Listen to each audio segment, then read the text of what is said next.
Bendiciones nuevamente. Vamos a continuar nuestro episodio 21, la carta primera a los Corintios. Todavía estamos analizando el capítulo 5 y los versículos 1 y 2.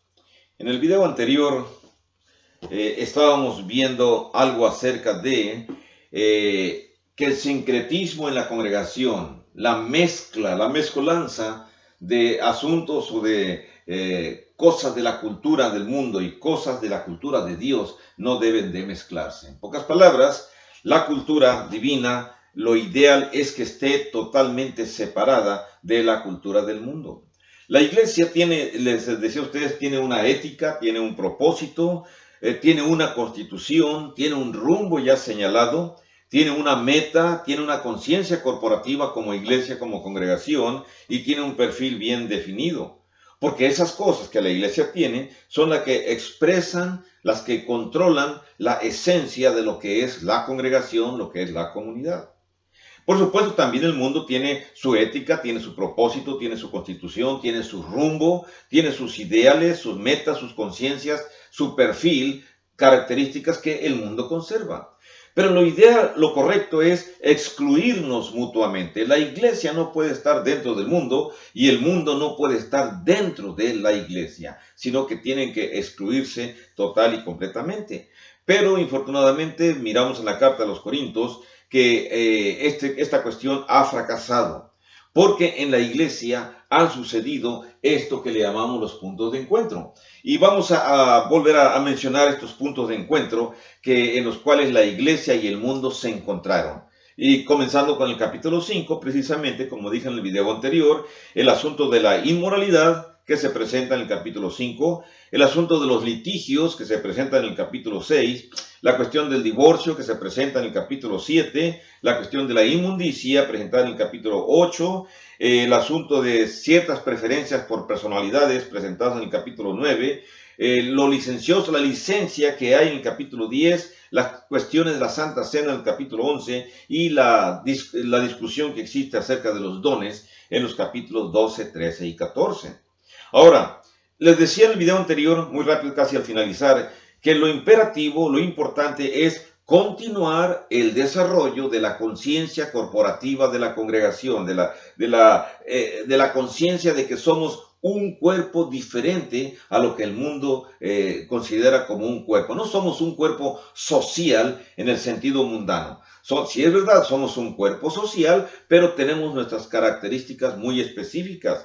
Por eso, con nuestra conciencia como congregación, necesitamos estar alertas, ser sensibles, siempre tratando de buscar y de eliminar los puntos de encuentro que se presenten en una congregación. Y mencionaba que ustedes deben de ser conocedores de algunos asuntos de algunas congregaciones en donde infortunadamente suceden algunos, no precisamente los puntos de encuentro que están aquí señalados, como los que mencionamos, la inmoralidad, los litigios, los pleitos, los divorcios, personas que viven en unión libre.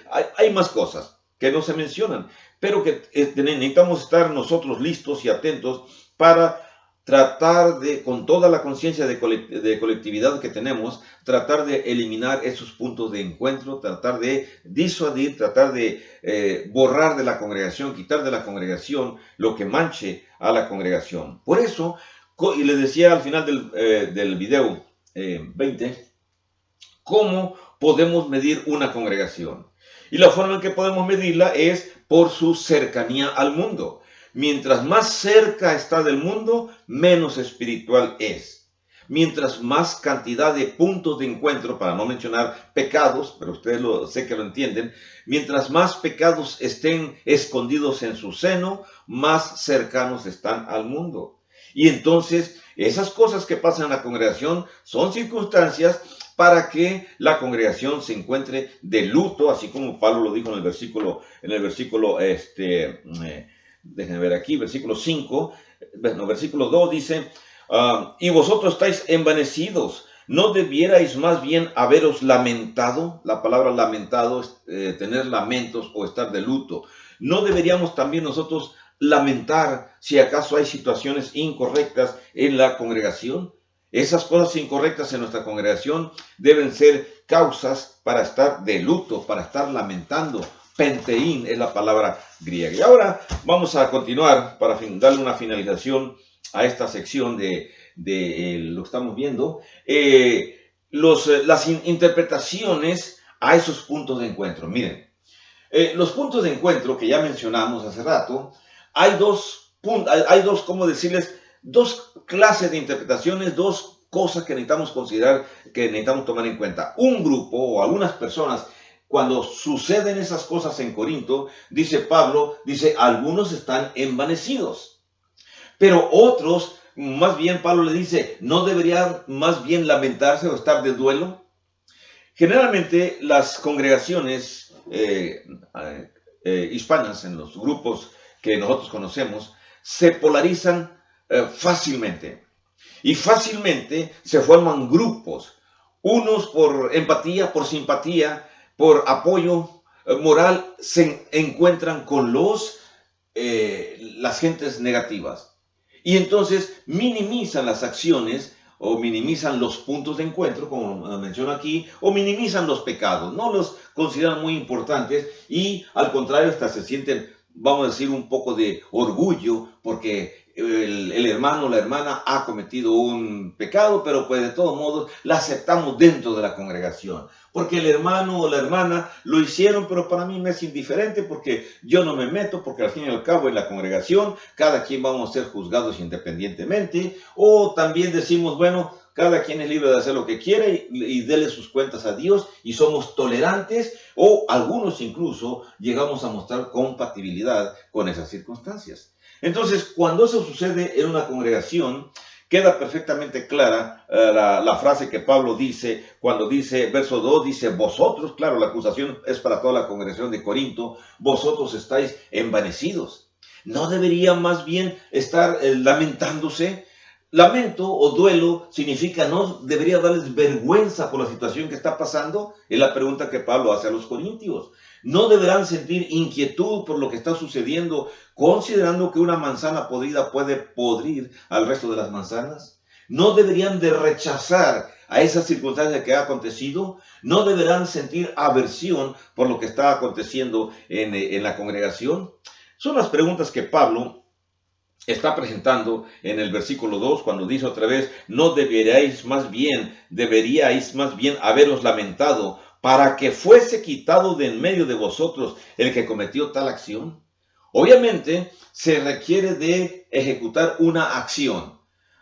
La palabra excomunión puede ser aceptable, pero el punto que Pablo dice es expulsarlo del grupo de vosotros, que no esté entre vosotros aquel o aquella que ha cometido tal delito, tal pecado. No hay línea contraria a lo que Pablo está diciendo. O somos personas que separamos a los que cometen pecado o nos envolvemos con ellos y entonces somos participantes juntos con ellos. Hay congregaciones que quieren limpiarse y sí expulsan a las personas que cometen pecado en su seno. Pero también hay congregaciones que fácilmente perdonan y dicen, no hay problema, total, si los ancianos lo aceptaron o los líderes lo aceptaron, pues quiere decir que el amor está bien porque ellos saben más que nosotros. Y entonces hay una especie de compatibilidad con el suceso infausto, con los puntos de encuentro, en donde se encuentra la iglesia de Cristo con los grupos de la comunidad local o los grupos del mundo que con sus costumbres vienen a practicarlas dentro de la congregación. No es correcto. Por eso tenemos aquí tres maneras, disculpen por las palabras, ahorita las explico, tres maneras en las cuales la iglesia se puede relacionar con la cultura humana y dependiendo de esa relación que tiene con la cultura humana, va a ser juzgada por Dios o también va a ser juzgada por nosotros. Primera manera en que se relaciona con el mundo. Cuando la congregación, cuando el grupo de cristianos se abstiene totalmente de envolverse en cualquier cosa del mundo. Cuando una cosa así sucede, vamos a pensar en cuando se forman aquellos grupos que existió tiempo atrás, en las cuales se iban a vivir a monasterios, por ejemplo en la Edad Media, personajes que se iban al monasterio para excluirse totalmente de la sociedad. O como en la época de los esenios, en el primer siglo, antes del cristianismo ya existían esenios que vivían aparte y que esos esenios, esos grupos de judíos se apartaban de la cultura judía prácticamente y vamos a decir que se consideran de los puros, más puros del mundo judío. Formaban una cultura diferente, un grupo en el cual no eran admitidas las mujeres, solamente los varones, y sobrevivían generalmente por las áreas del Mar Muerto, sobrevivían y bueno, ahí cultivaban vegetales, vivían muy pobremente y se dedicaban al estudio continuo de las escrituras. Entonces, esto se llama diástasis. Sustraerse totalmente del mundo. Es como si dijéramos que nosotros ya no vamos a comprar a la tienda comunitaria, a la tienda grande de la ciudad, a los grandes almacenes, porque ahí nos vamos a rozar con la gente del mundo. Y la gente del mundo es pecaminosa. Por lo tanto, yo no admito mezclarme con estas personas. Yo soy una persona que quiero purificarme tanto que prefiero separarme totalmente del mundo. Y los que quieran estar conmigo, nos separamos y formamos una sociedad aparte. ¿Existen o ha existido en la historia grupos que practican la diástasis? Sí, han existido. Han existido personas que deciden apartarse totalmente, ya sean en grupos o solitariamente. Y ahí encontramos a aquellos monjes que se iban al desierto, aquellos cristianos que se iban al desierto, y allá vivían, sobre todo durante la existencia del segundo siglo, tercer siglo, que vivían en el desierto, vivían en las cuevas, y bueno, la gente los consideraba como los santos, como las personas que conocían las escrituras y que podían dar buenos consejos. Bueno, no podemos decir que recomendamos la diástasis, pero hay personas que sí la practican o que la practicaron y que posiblemente en la actualidad, aunque yo no conozco ningún grupo así, es posible que existan y que lo practiquen de la Iglesia de Cristo. Ahora, otra manera de mirar esta circunstancia es la correlación. ¿Qué es la correlación? Cuando la Iglesia acepta lo mejor de la cultura del mundo. Cuando decimos que acepta lo mejor de la cultura del mundo, por ejemplo, los grupos o las asociaciones que proporcionan ayuda a las gentes más necesitadas, bueno, nosotros nos identificamos con ellos. Los grupos que promueven, por ejemplo, los orfanatorios, que promueven, por ejemplo, el cuidado de los ancianitos porque han sido abandonados por sus familiares y el gobierno decide crear ciertos centros. Bueno, al menos yo como Iglesia de Cristo, como miembro de la Iglesia de Cristo, yo acepto esa circunstancia, siento que es buena, siento que no rompe mis valores cristianos y practico la correlación. ¿Por qué? Acepto ese valor mayor. Entonces, en la cuestión de cuidar a las viudas, a los huérfanos, a los necesitados, ayudar al que está más en pobreza extrema, son situaciones que la Iglesia de Cristo promueve constantemente. Entonces, hay situaciones en las cuales la sociedad practica ciertas cosas y nosotros estamos de acuerdo. No hay choque, no hay choque entre ambas situaciones. La mayoría de las iglesias de Cristo, la mayoría de las congregaciones, practicamos este sistema, la correlación. Aceptamos de buena manera los valores, las cosas buenas que la sociedad tiene. Las aceptamos, estamos de acuerdo, no hay problema. Aquí en Estados Unidos existe algo que se llama los bancos de comida.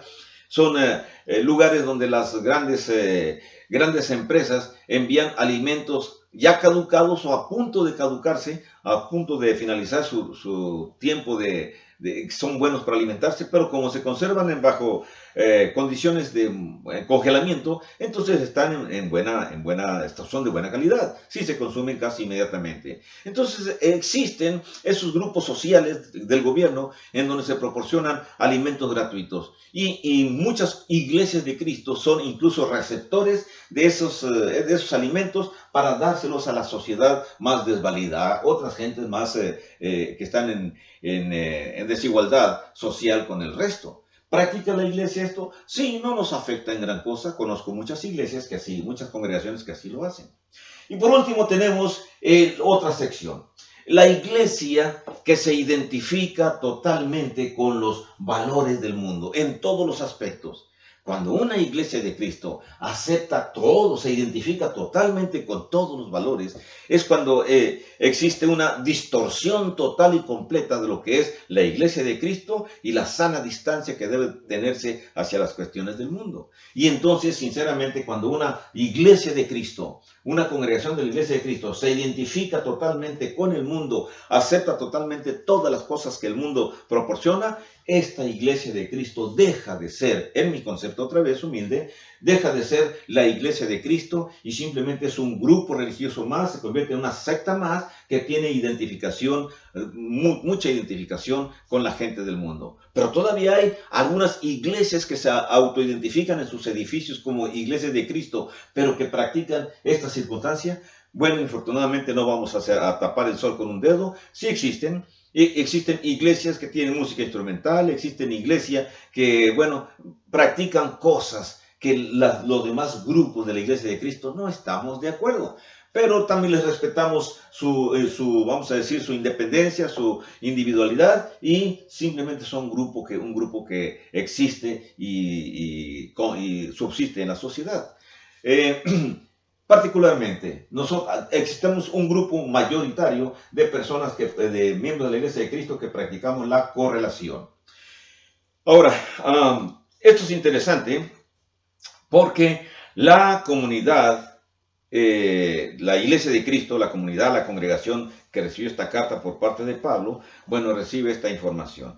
Voy a pasarme rápidamente a otro tema para ver los versículos 3, 4 y 5. Vamos a iniciar en donde es un punto diferente. Voy a borrar esto rápidamente y vamos a iniciar otro punto que vamos a interpretar en los versículos 3, 4 y 5. Déjenme marcar aquí rápidamente este punto. ¿Cuál es el punto que vamos a marcar? Bueno, el punto número 2, como lo tengo en mis notas, es que la comunidad no es independiente de los apóstoles. La congregación de los Corintios no era independiente de los apóstoles. Esto es importante porque ninguna congregación en la actualidad es independiente de los apóstoles. Permítanseme explicar. Comunidad se está refiriendo a congregación, a iglesia o el grupo de la iglesia de Cristo que se reúne en Corintios en estos momentos, pero también cualquier grupo de cristianos de la iglesia de Cristo que se reúne en cualquier parte del mundo. Es una comunidad, es un grupo especial. Y esa comunidad de la iglesia de Cristo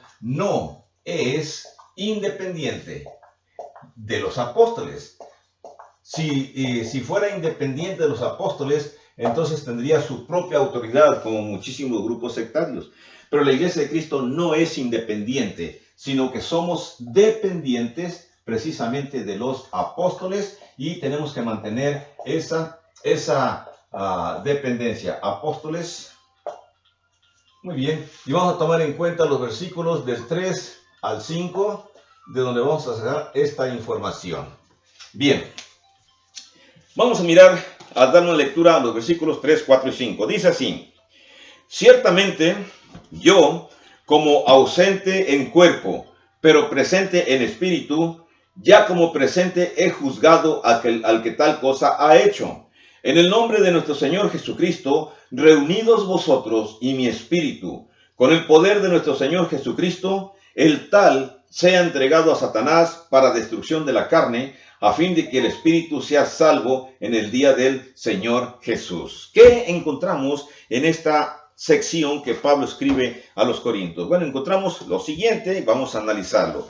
Lo que encontramos es que Pablo está diciendo: yo estoy ausente en el cuerpo. Significa entonces que cuando Pablo manda la carta, él no se encuentra presente. Por eso él dice: yo estoy ausente en cuerpo, pero presente en espíritu, y ya he juzgado. La frase ausente pero presente es interesante, la vamos a tomar aquí en consideración cuando dice: yo estoy ausente, pero al mismo tiempo estoy presente. Dos circunstancias que quizá no la podemos entender hasta que Pablo nos lo explica, porque él dice: estoy presente en espíritu, estoy ausente en cuerpo. Entonces estoy ausente, dice él, físicamente, pero estoy presente en forma de, con mi espíritu, con mi mente, con mi opinión, dice Pablo, yo estoy presente. Y aparte de que estoy presente, dice Pablo, yo ya he juzgado. ¿Y al estar estas circunstancias así, Pablo dice, yo ya he juzgado. ¿Y cuál es el juicio que Pablo ha dado? La palabra griega es krino, acerca de juicio. Ya he juzgado, y dice Pablo, yo ya he juzgado. ¿Y qué es lo que ha juzgado Pablo?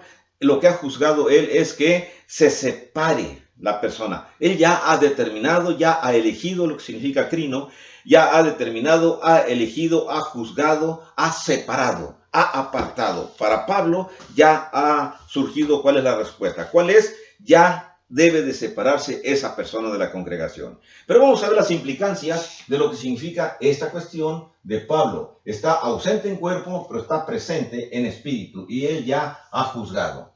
¿Y cuáles son las implicancias? Déjenme ver aquí esta cuestión de las implicancias o implicaciones de lo que Pablo está diciendo, porque es interesante para nosotros. ¿Cuáles son las implicaciones de lo que Pablo está diciendo en estos momentos? Bueno, las implicaciones son las siguientes. La comunidad de Cristo, la congregación de Cristo allá en Corinto, no es nada más un fenómeno local ahí en Corinto que tiene sus propios estándares, que tiene su propia conducta, que tiene su propia ética. Vuelvo a decir, la comunidad de Corinto ha sido forjada, ha sido formada por los evangelistas, pero no es independiente, no ha sido un suceso local que tiene sus propios estándares, sus propios estatutos, sus propios juicios.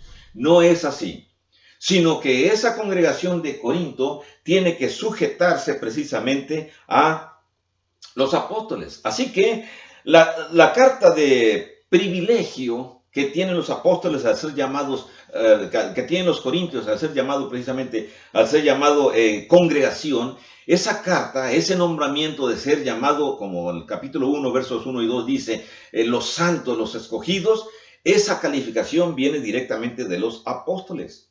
Por eso, si los apóstoles son los que le dieron esa calificación a los corintios de ser llamados los escogidos, no voy a decir mis palabras para que no tengamos problemas, dice el versículo, capítulo 1 de Corintios, capítulo 1, verso 1, les llama, dice, la iglesia de Dios, versículo 2, que está en Corinto, les llama santificados en Cristo Jesús, les llama llamados a ser santos con todos los que en cualquier otro lugar invocan el nombre de nuestro Señor Jesucristo, Señor de ellos y Señor nuestro. Esa implicancia va mucho más allá de la época en que fue escrita la carta a los Corintios, sino que esa implicancia también alcanza a nuestra época. Puesto que Pablo, cuando aquí mencionó esa frase al final del verso 2, él dice, junto con todos aquellos que en cualquier lugar, otro lugar, invocan el nombre de nuestro Señor Jesucristo. Así que usted, si está en una congregación de la Iglesia de Cristo, usted forma parte de otro lugar que invoca el nombre de Cristo. Si yo estoy aquí en este lugar, somos otro lugar donde invocamos el nombre de nuestro Señor Jesucristo. Y aquella congregación también, y aquella congregación de la Iglesia de Cristo. No hablo de los grupos sectarios que también hablan de Cristo. No, son cosas diferentes. Recuerden siempre, algunas personas me han escrito, me han hablado y me han dicho que digo muchas cosas negativas acerca de los grupos sectarios. No son negativas, sino que simplemente estamos viendo, como las Escrituras mencionan, que no aparecen esos grupos en las Sagradas Escrituras. Entonces, si no aparecen, son grupos extraños. Son grupos que se han apoderado de algunas reglas del Nuevo Testamento, algunas normas del Antiguo Testamento, y han formado su cuerpo de doctrina, y ya se autonombran Iglesia X, Iglesia Z, Iglesia H, Iglesia Universal, etc. Pero la Iglesia de Cristo tiene una calificación dada por los apóstoles. Y sea esa iglesia la que recibe la carta a los Corintios, o sea cualquier otra iglesia que en el tiempo y en el espacio se reúne en cualquier lugar. Por eso, otra vez, viendo el versículo 2, dice, el versículo 3 dice, ciertamente yo como ausente en cuerpo, como presente en espíritu, ya como presente he juzgado que tal cosa ha hecho. Pablo ha juzgado ahí, pero resulta que también Pablo ha juzgado a lo que dice en el capítulo 1, verso 2, a la iglesia de Dios de Corinto. Ha juzgado a los santificados en Cristo Jesús de Corinto y a los llamados a ser santos con todos los demás cristianos que se encuentran en cualquier lugar del mundo, en cualquier época de la historia presente y pasada.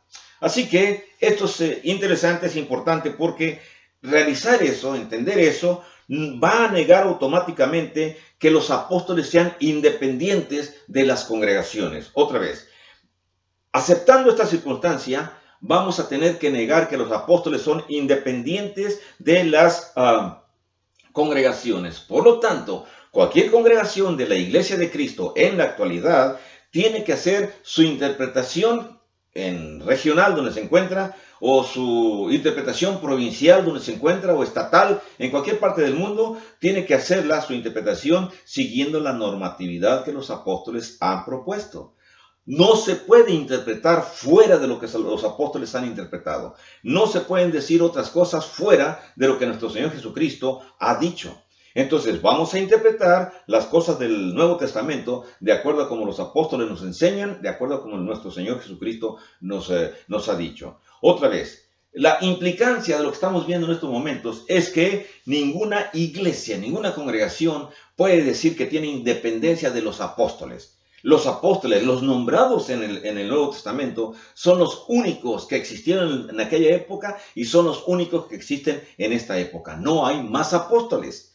Por eso, cuando aceptamos eso, automáticamente negamos otra vez la legitimidad de cualquier grupo religioso que se autonombre o que autonombre apóstoles según el orden de Jesucristo. No puede ser, no puede ser. Ya existen los apóstoles nombrados por nuestro Señor Jesucristo. Así que no hay apóstoles modernos. En la próxima sección, episodio 22, vamos a continuar hablando acerca de este tema. Bendiciones para todos ustedes.